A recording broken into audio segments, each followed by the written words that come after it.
নাটোরের বনলতা সেনের কথা মনে আছে? জীবনানন্দ দাশের? হ্যাঁ, অনেক গল্পে অনেকবার আমরা এই নাটোরের বনলতা সেন কথাটি শুনেছি। তো আর দেরি না করে জীবনানন্দ দাশের কবিতা নাটোরের বনলতা সেনটি চলুন শুনে আসি।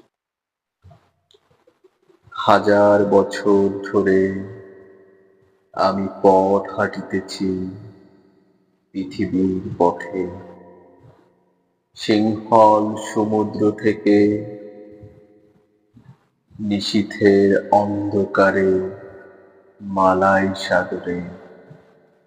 অনেক ঘুরেছি আমি বিম্বিসার অশোকের ধূসর জগতে, সেখানে ছিলাম আমি। আরো দূর অন্ধকার বিবর্ণ নগরে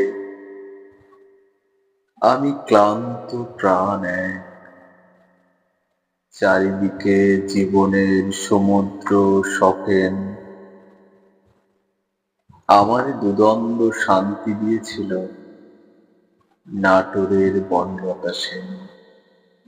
চুল তার কবেকার অন্ধকার বিদিশায় নিশা, মুখ তার শ্রাবস্তির কারুকার্য।